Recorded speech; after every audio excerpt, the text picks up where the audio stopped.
Okay, so another new skill you're going to do today is generate graphs. Now you've done that a little bit by importing data. This time you're not going to have to do this. The card should be set up for you, but I'm going to walk it through just in case there's an error in the card and you need to correct some things. So in the simulation, you're going to be measuring voltage and you're going to be measuring currents using the simulated devices. There should be a graph card set up. It'll look something like this. So there's a table to the left-hand side, and then there's a graph that will be generated for you on the right-hand side.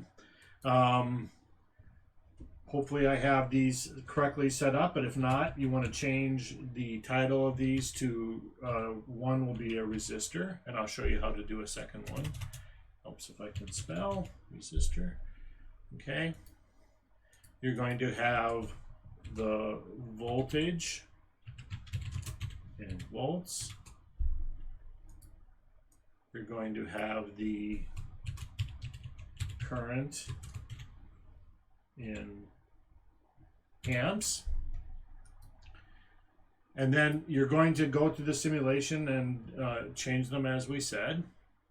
And so let's just say I'm going to make some numbers up. So I'm going to do 1 volt, 2 volts, 3 volts, 4 volts, and 5 volts. And let's just say I get 2, 4, 6, 8, and 10. And you can see that as I enter the data, the graph is already generated off to the side.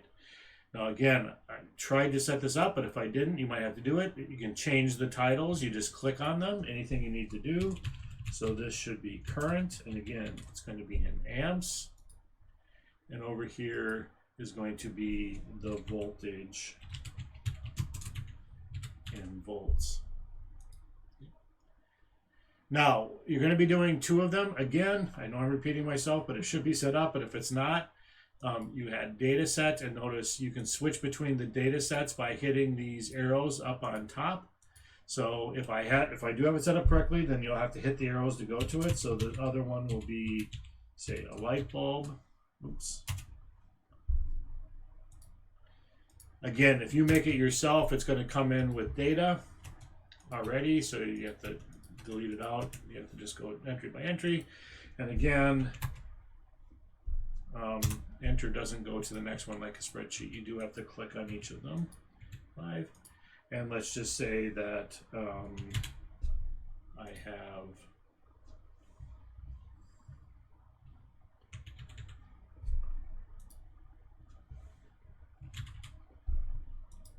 something that looks like this.